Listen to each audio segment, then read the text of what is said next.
Hello, hello, and welcome into the PHNX Suns VIP Lounge, brought to you as always by our friends at DraftKings, America's top-rated sportsbook app.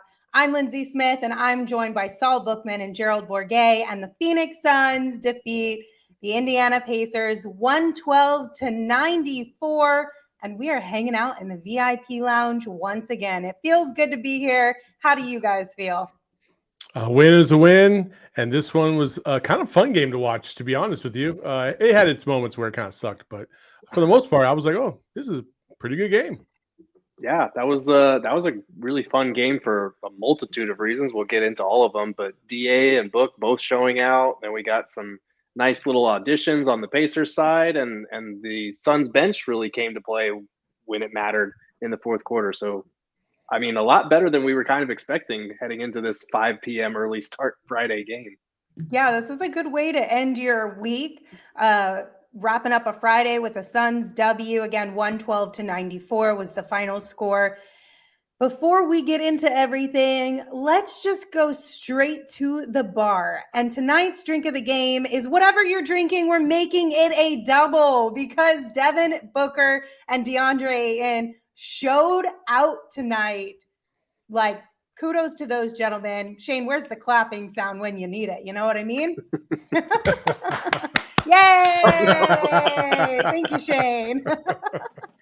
Are you guys drinking anything tonight on this lovely Suns win Friday night? What you drinking? I got a double of this fat-free water right here. Straight vodka, same. We're so lame on this Friday night. Oh, All man. three waters. Listen, I gotta hit the the road early in the morning tomorrow, so it ain't no drinking for me tonight.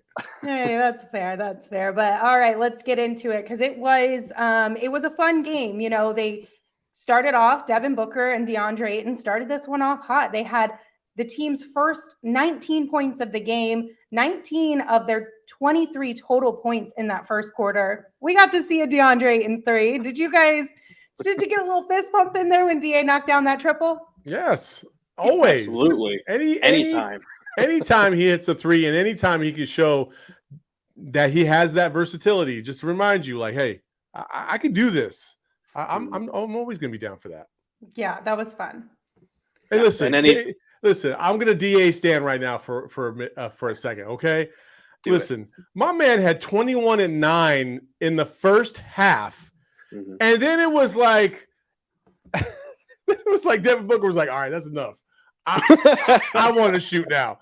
And so Devin started shooting like all the shots, and I was like, give my man the ball back. He's like, each time he touched it, it was an automatic bucket down low, and it was just like, this is what I talk about when we're talking about like ball handlers like DA or like Devin Booker have more control over the game than DA. So when people get upset about the fact that DA only had 12 and 14 or something like that, it's because sometimes they limit his shots. We've talked about this before, and even in the playoffs, it's like he'll have a good quarter, and then it's like they forget he exists.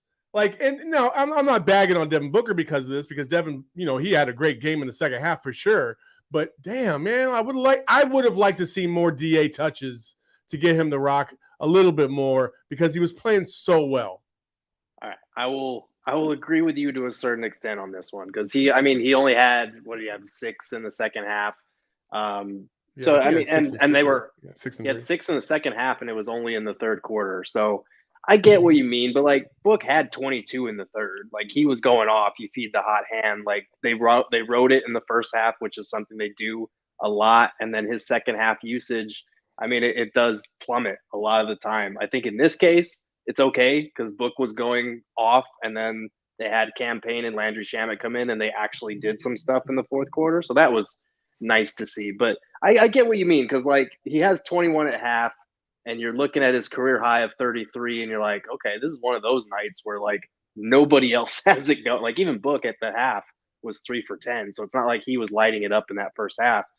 But then he did in the third quarter. So I'm not that mad about it. I think if it had been a closer game, you would have seen DA get more fourth quarter touches. But just because they blew it open with the bench guys of all people, I think that's probably why we didn't see much of him down the stretch. From an efficiency standpoint, I would like a little bit more DA because it did take Devin Booker basically 7 more shots to get 8 more points than DA. And like he has full control over that. DA does not have full control over how many times he touches the ball on the offensive side of the ball. And it's unfortunate. That's why I just wish, I wish my man would have got the rock a little bit more because you could tell he was feeling it. You could tell he was in a nice groove. He was feeling himself. He was aggressive. He was clapping at the defenders or even at the refs for not making calls when he thought he got fouled. Like he was into the game, and this is what we always clamor for when it comes to DA. And so when you see that, you gotta feed the beast. Feed the beast. It's like my dogs out here. When they do something good, you gotta reward them.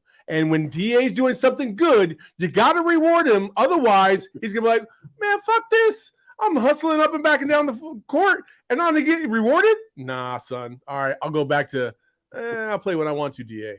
I mean, I get you because DA, throughout his entire career, what's the go-to phrase for DeAndre? He's such a selfless player. He sacrifices so much. At some point in time, you gotta give him something in return that's like, hey, we recognize this. So when you're having a game like you're having, we're going to get you that 30 piece. We're going to get you that career high because why not? If you're doing it, you deserve to have that time. You know what I mean? That glory, Absolutely. Especially in a time like this. Angad in the chat said they really wanted DA to get that 30 piece tonight. And that would have been super fun. He just needed one more three. One more three would have made it. Yep, that's it. Also, Gerald, you're going to love this take. I loved me some Jalen Smith and DA on the same side of the court playing the high-low, baby. I fucking loved it. Every single time that happened, DA scored. Give it to me every night. Let's go. Oh, boy. Gerald, are you coming around a little bit? Are you seeing progress? Gerald, no. Get on the train. Let's go. He had a goose egg. He was 0 for 4. He doesn't need to score. Chris Paul didn't score shit until the fourth quarter. And that was because he was like, oh man, I only have 2 points. Let me go ahead and shoot these real quick. I'm not.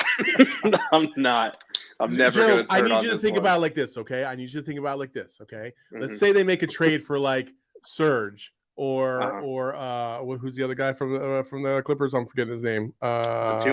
Batum. Okay. Mm-hmm. Now replace him with Jalen Smith.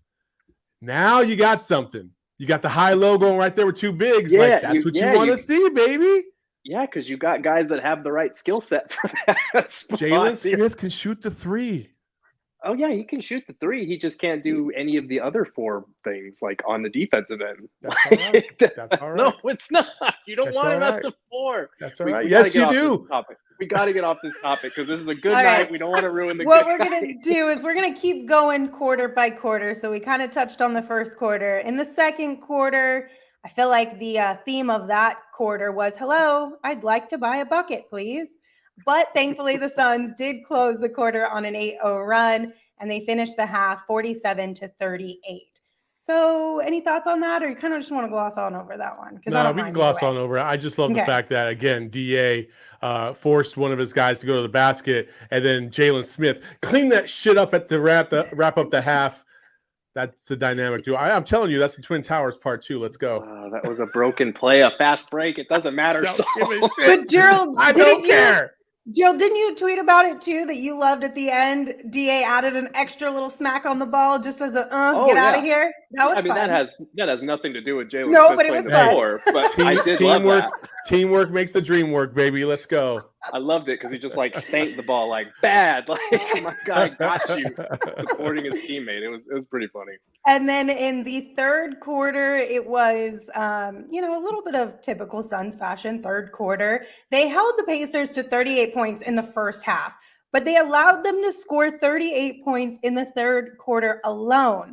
But thankfully, Devin Booker was being Devin Booker. He knocked down 22 points in the third, a season high in a quarter, and his 16th career 20-point quarter. So kudos to that man. He showed up and reminded everybody why Devin Booker is Devin Booker. A great time to do it. Yeah, I love when he gets that look in his eyes. You can just tell, like, the body language changed. I don't know who he was talking to in the right-hand corner, at least from when you're watching on the screen. It was like we'll get into that, Saul. because he was chirping at somebody. I was like, who? Oh. It can't be it wasn't the mascot. I'm talking about. Oh, are you talking about the fan? Kellen figured out that there was a fan that he kept going back and forth with. Yeah, he was going ham on that dude. I was like, dude, you should not have lit the fuse on Devin Booker because he is giving it to the Pacers right now. Yeah, I mean that was a lot of fun, and the degree of difficulty on some of those shots was just insane. Like the corner three that he hit that was super contested. That one shot he hit going down the lane near the end of the quarter that he like double clutched in the lane and just floated it in for the and one. Like he was hitting some ridiculous shots, and it was good to see him bounce back because that was 3 games before he hadn't shot well in any of those. So he was due, and he made the most of it in that third, despite starting like 3 for 10 or whatever it was. Mm-hmm. Yeah. And then in the fourth quarter, the Suns started the final frame on a 16-2 run, kind of really put the Pacers away. Chris Paul turned it up, knocking down 10 of his 12 points in that fourth quarter. So good to see Chris Paul out there contributing a little bit and having some fun too. Yeah, like we were just talking about this last week. Remember, I said it concerns me that Chris Paul didn't seem to have that bounce anymore. And then last game, saw it a little bit more. And this game, listen, whenever he pulls the old okey doke on somebody, he's feeling good. You know what I mean? And even he, sometimes, Gerald, you play ball, and Lindsey, I'm sure you played ball before. Like sometimes you do a move and it just works out to perfection. You're like, damn, I just did that. And that's exactly what happened to him. Because as soon as he made that, he even went back. He was like, oh my God. I didn't even know I was capable of that. You know what I mean? Oh, yeah. He busted out like the mini sham god. I don't think he was expecting to do that to him. But, God, that was just not nice. That if DA's first half performance hadn't put all the stupid Sabonis trade buzz to bed, that move just destroyed what was left of it because he absolutely annihilated him on that dribble. It was insane. Also, Gerald Lindsey, you guys were there. DA's rookie year when they faced the Pacers, and Sabonis got the best of DA. Like he absolutely got the best of DA. He was stronger than him. He was smarter than him. Like he out finessed him. Like the whole package. Tonight you see the growth of a guy that went from his rookie year to his fourth year now, and how far he has come as a player. He was at one point I think Sabonis got a foul. But DA and him were like slamming each other in the paint, and DA was not backing down. And DA even got salty to the ref, like, really? Like, we're going at it like this, and then you're going to call some bullshit foul? Like, no, man. I just love the way DA has developed over the years. He's just grown so much in the last year and a half, and people need to recognize it. No, I completely agree. It was insane. It was a great performance, and he absolutely got the best of Sabonis in pretty much every category if you look at the stat sheet, and especially if you just watched the game. Like, he was a force on both ends. Really fun to see that, especially against a guy like Sabonis, who is a 2-time All-Star talented guy. Like, if you want to talk about making an All-Star case, this wasn't maybe the career high that would have really put a stamp on it, but I think this is the type of performance that if people are paying attention, you look at that and go, yeah, that dude he deserves all-star consideration this year. All right, well, let's go ahead and name our draft king of the game, because we've been talking a lot about them. Yes, that's right. It is a double tonight. Deandre Ayton and Devin Booker are draft kings of the game because they combined for 62 points, 16 rebounds, on 23 of 43 field goals. Like, my goodness, these two guys really put the Suns on their back tonight and made sure that they got the W. I like the 16 rebound part. 16 rebounds. We won't worry about the fact that DA got 12 of those. Yeah, but it's 16 combined.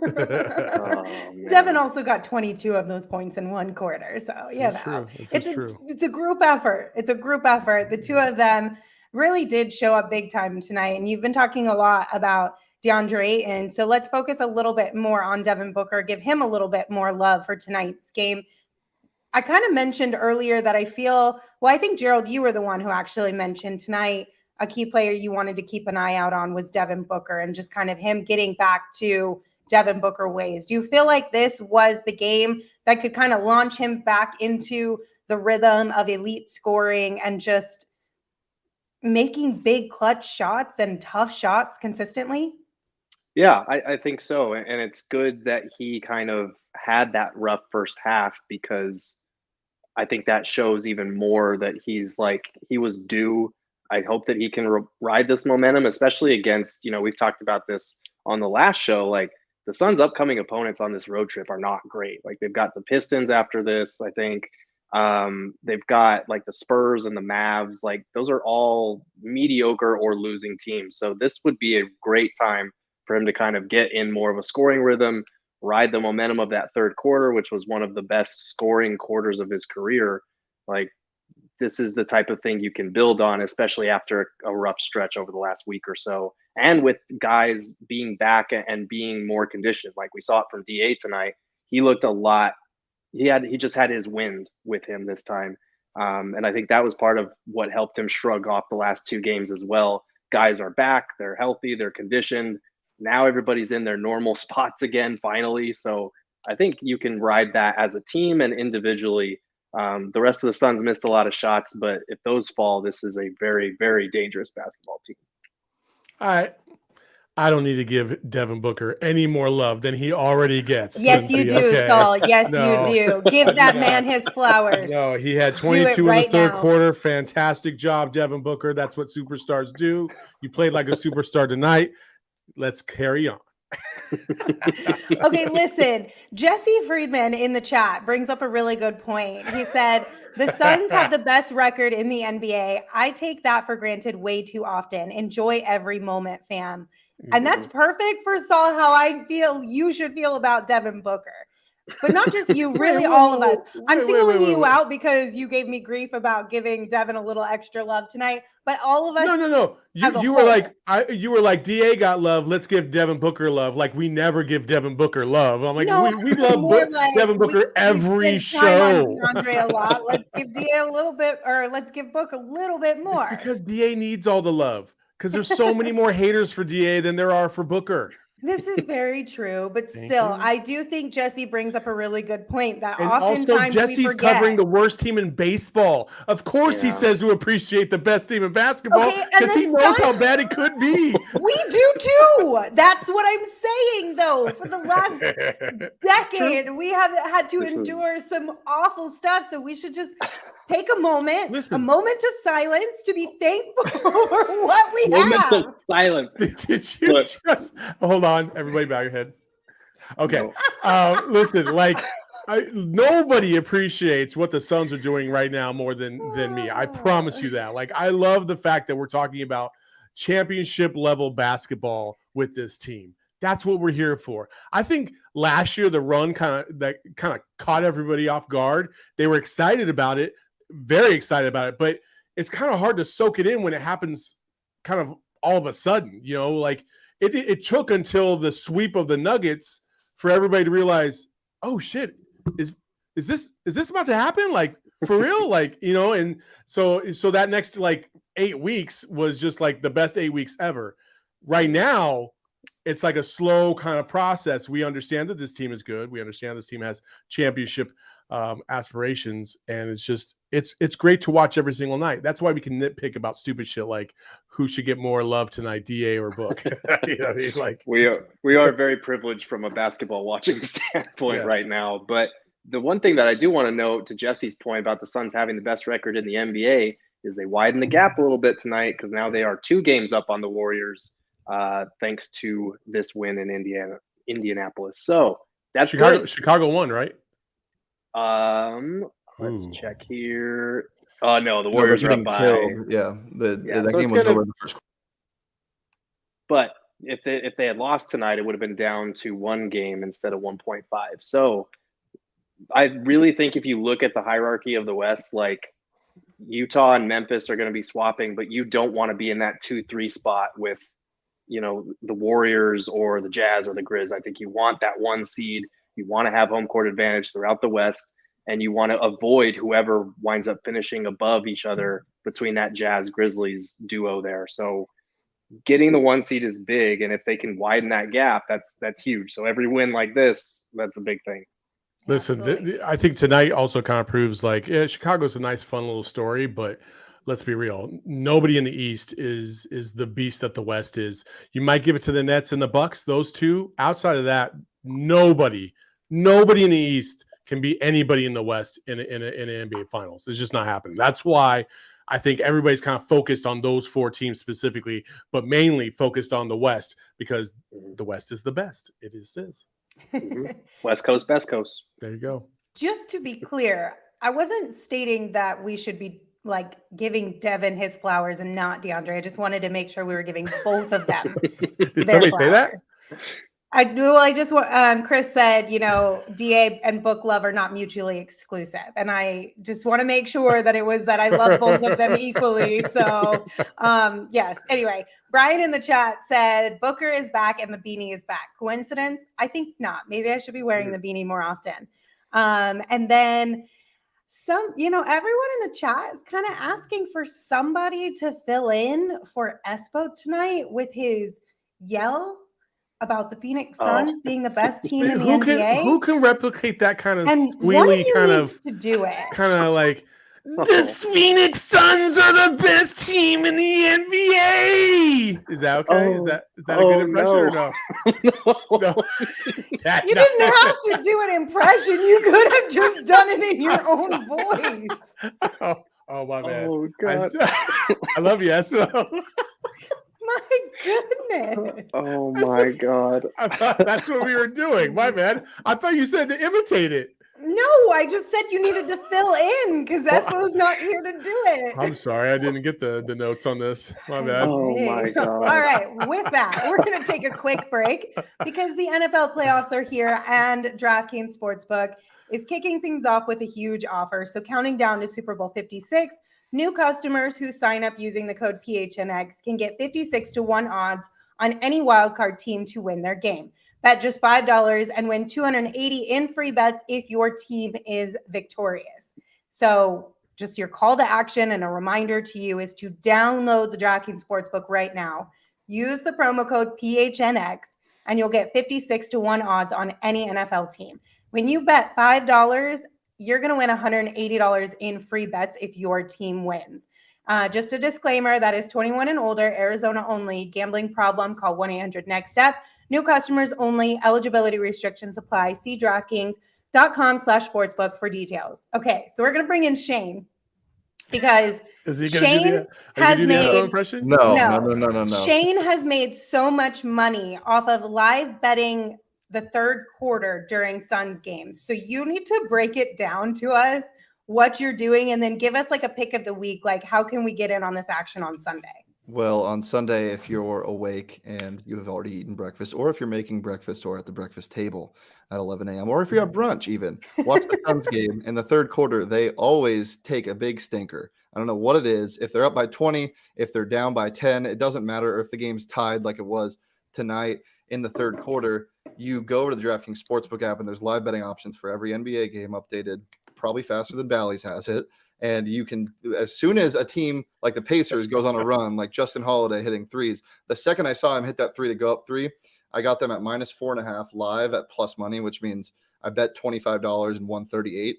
And all they had to do was cover by 4.5, which was lower than their point spread at the start of the game. So basically what I do is I look for in the third quarter when they're getting a run on against them, wait till they go down or the score shrinks, and then the fourth quarter Suns will come back as the actual team that the Phoenix Suns are. And I've done this multiple times, and it's hit like 90% of the time. So on Sunday, go ahead and do that. That is the DraftKings Sportsbook pick of the week. Nice job, Shane. Thank you, Shane. We wanted to give you guys I wanted to give that knowledge out because I saw quite a few people in the chat today kind of mention, I don't remember who it was. Sorry if I can't scroll that far back, but somebody had a parlay that could have won them a lot of money, but it didn't hit tonight. So this is also kind of Mike B. He said he would have won $910 on a $35 bet, but his parlay just did not hit. But this is a really good way. Shane has been doing this all season long, and he's been talking about it, but I just have never thought to bring that knowledge out to all of us. So finally it clicked, and there you go. It's kind of sad because he's our producer and he's the host of the Bets show. You think we would have tapped that well at least once before? You would assume. Yeah. We all let the team down on that one. We're just like the Suns. We're finding our midseason stride here. That's right. It's going to be better. That's right. I'm not going to lie. So I didn't hear a single thing that you said. I was reading a comment. I'm sorry. But I feel like that was a really good time for me to tune you out, right? No. I know? No. Oh. Well, what did you say? I just said I feel like we should have tapped that well once before, and we just didn't. Oh, okay. With Shane. Yes. Okay. Yeah. You're absolutely correct. We should have absolutely tapped into that a long time ago. But hey, better late than never, right? Okay. He's like, I don't know what just happened. I just can tell by your facial expression, Saul, that I'm glad I didn't hear what you just said. I thought you were just giving me grief. It was a 50-50 shot. You giving me grief or not, you know?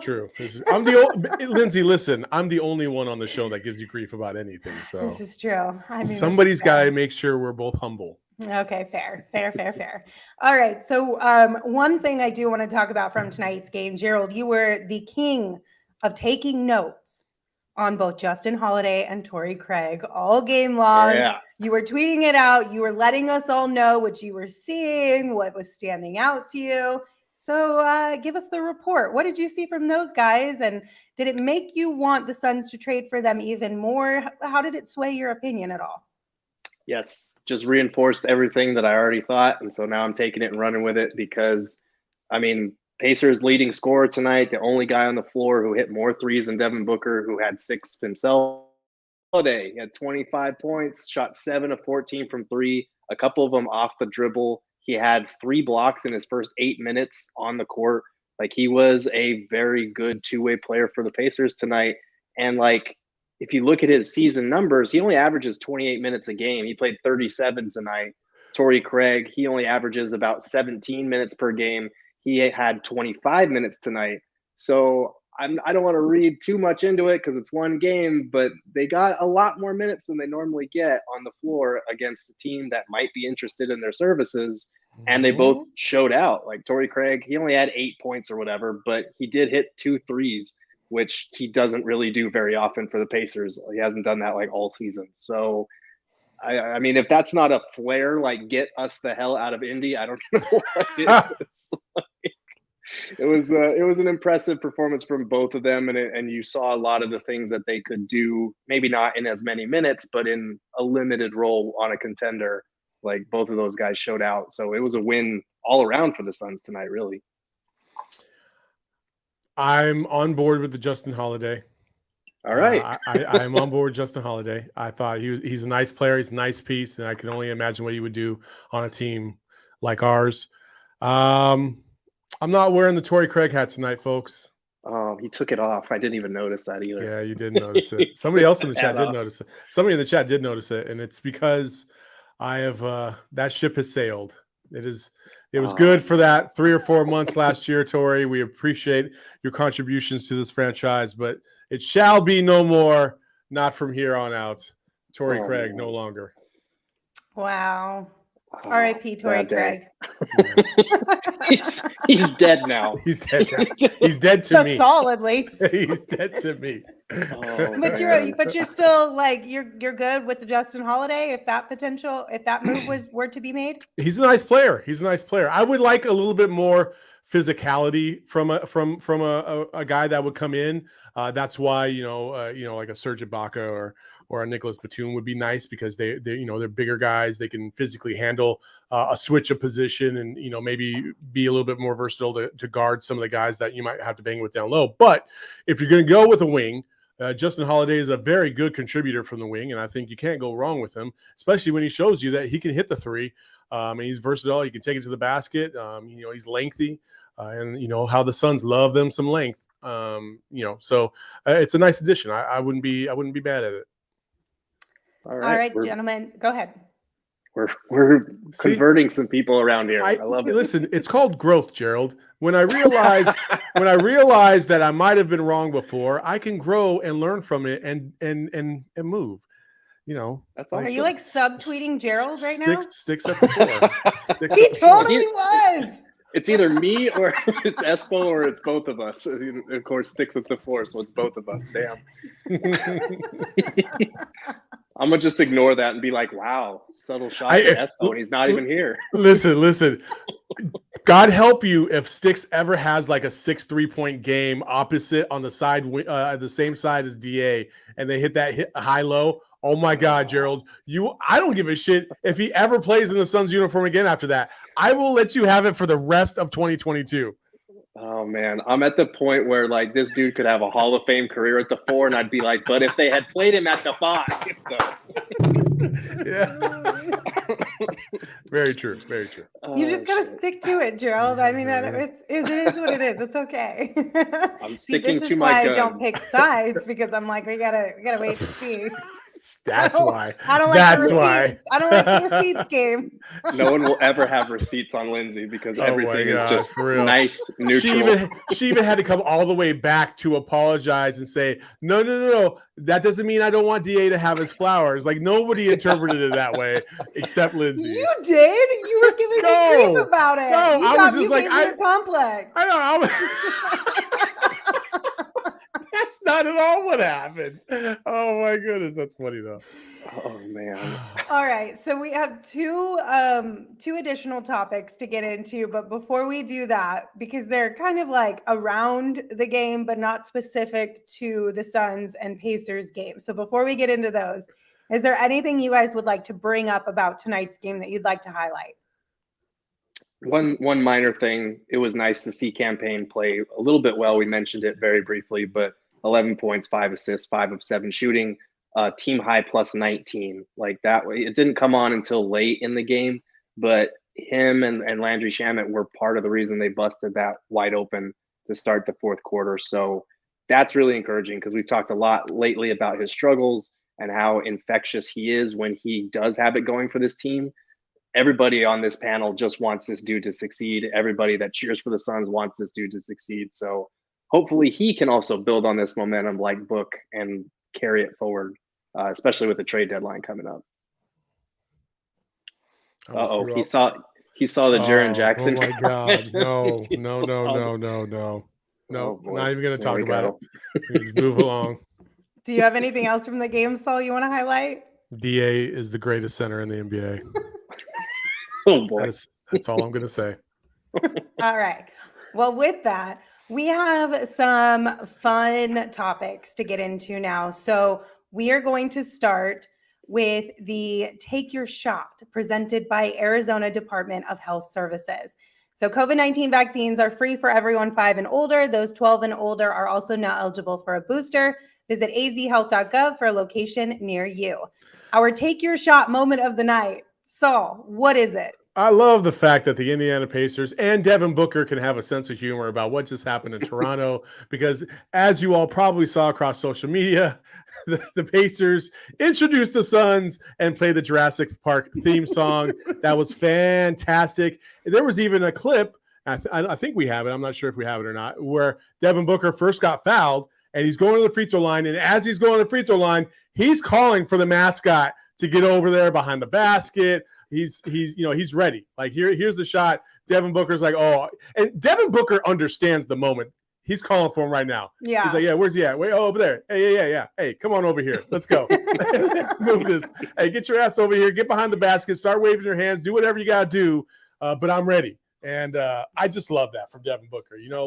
Listen, I think in the moment, you kind of get wrapped up into it. And the great thing about Devin is I think he's starting to understand, you know what, sometimes I do some stupid shit out there, and it's all right. You know what I mean? I wonder if a little JaVale McGee's kind of rubbing off on him a little bit, because JaVale does a lot of dumb things on the court, and he doesn't care. He just moves right along. I think Devin, he understood, he probably overreacted a little bit to the dinosaur, and he just moved along. He's having fun with it. I thought, you shared a clip with us, Lindsey, earlier, or I think Espo did, and I couldn't tell what was on their shirts because, it was like a nosebleed view.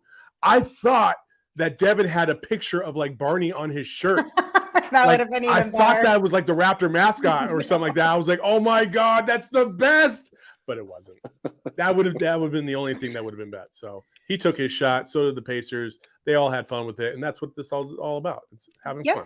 And one more time, COVID-19 vaccines are free for everyone 5 and older. Those 12 and older are also now eligible for a booster. Visit azhealth.gov for a location near you. So the other thing about this kind of like shenanigans with Devin and the mascots. So we mentioned it in the pregame show.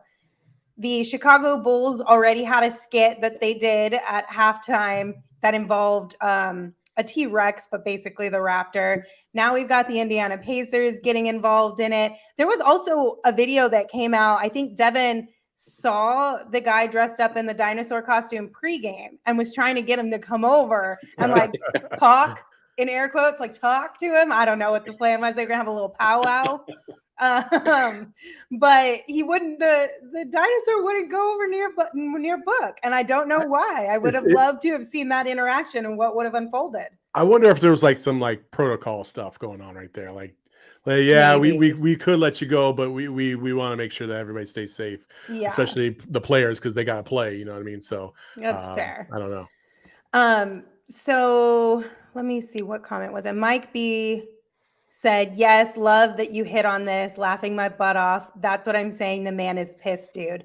I don't quite understand. Like, are you saying Devin's pissed about the goofiness, or I need some clarity on that one? No, so I think low key what he means is that Devin is like, he can have fun with it, but there's probably a little part of like motivation, like to still like try to embarrass whoever's trying to make fun of him, if that makes sense.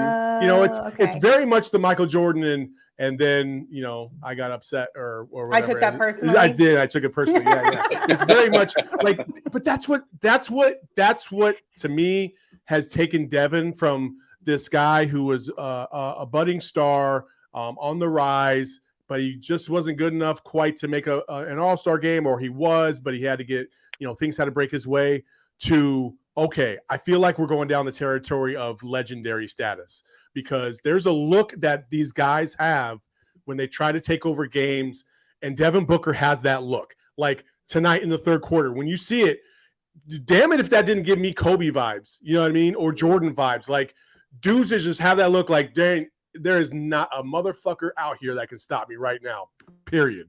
And I love that about Devin. I fucking love that about Devin. So you hit the nail on the head with what Mike B was going on. So I'm glad that you got that one. So thank you. Mike B, thank you for the clarification. But I mean, I love it. I love that he's leaning into it. He's trolling all the trolls back. Mm-hmm. And that's exactly what he should be doing in this situation, in my opinion. Yeah, absolutely. And it's nice that he like followed up this whole stupid mascot thing with like one of the better performances he's had in the last few weeks. He was due for a bounce back game, but this is just kind of the nice little cherry on top, because you're right. Like he can be petty. Like he will take this stuff and internalize it and just be like, yeah, you know what? I'm going to use it as fuel. I'm going to use it as motivation, and I'm going to shut the people up that are criticizing me even more. So it's the perfect balance of like, okay, I know this is funny. I'm going to run with the joke, but also like, fuck you, I'm going to drop 35 on you at the same time. It's great. Yep. He's like, while y'all out there tweeting, put a little respect in my name. Don't forget. Exactly. It kind of worked out so perfectly too. Like, gosh, talk about just like icing on the cake that he's like been viral for the last 48 hours because of mascot beef. And then in the midst of still being viral, this is the type of game he has. Like, it just chef's kiss to him for being able to like bring this all together and just create the perfect thing. I wonder, I am fascinated to see what next week's All-Star numbers come back as, because this obviously came right in the wind of, you know, the double voting day and all this other stuff. Like, I'd be very curious to see how many people are like, dude, that shit's some funny shit. And they just retweeted it. And, you know, who knows? Because Russell Westbrook, really, people? Come on, man. Yeah.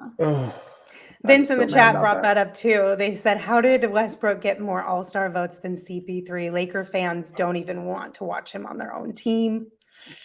Yikes. We don't know, Vince. We ranted and raved about it yesterday or the other day too. It was it makes no sense. It makes absolutely no sense. They don't want him on their team. It's literally just a numbers game because there's a shit ton of people in California. That's the only thing I can come up with. Yeah. The only thing Booker could do right now, in my opinion, to make this even better, is if the next time they play the Nuggets in Denver, he actually like kicked Rocky in the balls and like body slammed him like Charles Barkley did. Like Charles Barkley did that several, when he was playing for the Suns, and that would just be like a nice little, like straight WWE style. Yeah. Oh yeah. He was on stilts and he kicked him, I think, in the nuts and fell over. It was funny. Oh, that's it was fantastic. all in good fun. All right, go ahead. I'm sorry. I saw a comment. K-pop stands were part of Wiggins' boost. I'm going to need the story on that because I am not. Man. Oh, that makes a lot of sense. That does make a lot of sense. But I don't have the connection, but if K-pop stands get behind anybody, it's game over. We need to be tapping into that market. Right? We absolutely do need to be All right, let's tapping go. into So that it's market. this guy Shane has it.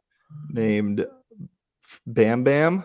He's a K-pop star, and he gave him a boost. So they retweet everything they do. So I'm assuming that's what it was. That's not fair. That's not fair at all. Well, we need to no shade to your girl, Saul, but maybe what we need to do is instead of a Kendall Jenner Don't tweet, you we need to dare get a K-pop dismiss tweet. Kendall.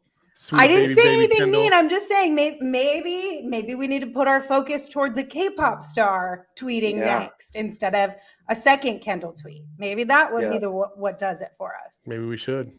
Chess, not checkers. We've been playing the wrong game. Right. Yeah, exactly. Got to change our approach right now. I've been sitting here fucking around with bingo. These guys are playing chess. All right, gentlemen, our final topic of the night. So during the pregame show, Hello asked us in the comments, what are we going to fight about tonight? And I said, I don't know, Hello, you tell us what's been grinding your gears lately. And they chimed in at the very beginning of the stream and said, all right, you asked me what to fight about. I'll take it from your Twitter. Who's better at passing and overall, Chris Paul or Steve Nash? Now, this came from a tweet that we shared from the PHNX_Suns account on Twitter that was like, design your ideal player, is what I think.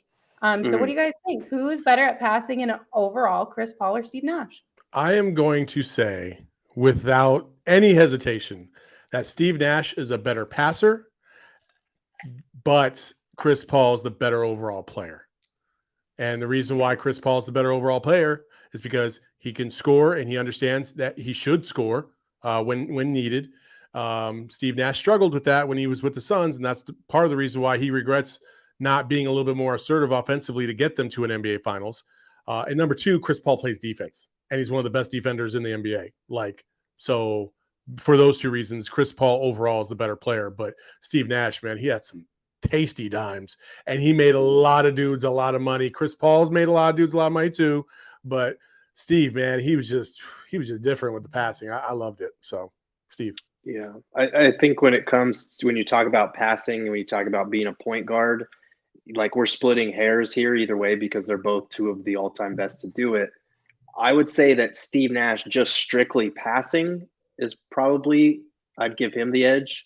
But I think in terms of just being a point guard and the way that a man runs the offense and controls, like Chris Paul dictates the entire tempo of the game. It's not just like throwing a nice pass, but he controls the whole flow of the game. Unlike pretty much any point guard outside of Magic Johnson, I feel like. So I would say that, I mean, Chris Paul definitely the better overall player just because, like Saul said, he plays both ends of the court and Steve Nash was not the greatest defender. But I think passing might be passing and shooting are the only areas where I'd give Nash the edge. I'd say just in terms of all around being a point guard and better player, I'd take Chris Paul. Who do you think is the best passer of all time outside of Magic Johnson?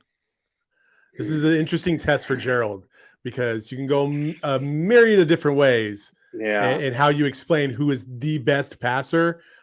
Who do you think is the best passer of all time? That's a tough one. That's a very tough one. I mean, because Magic was the first person that came to my mind when you started talking, and then you said except Magic, and I was like, "Fuck,"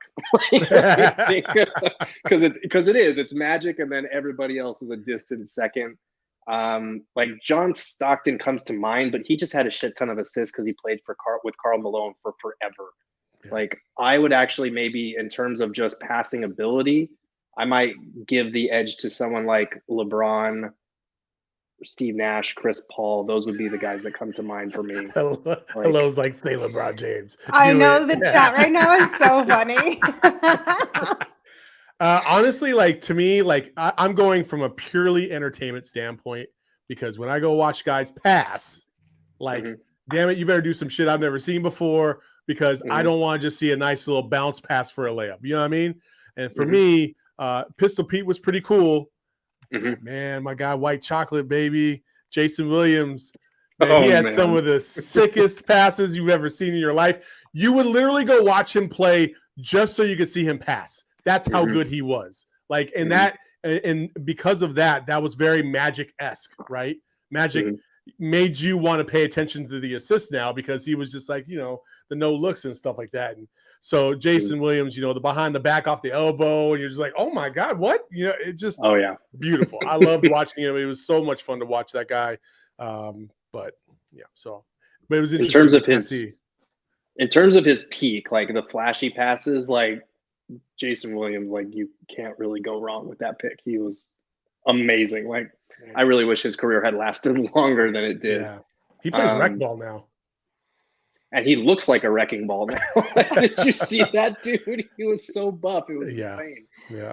It's like Mike Bibby all over again. Maybe it's something about Sacramento former point guards just getting yoked up all of a sudden. Yeah. Anyway, same plan.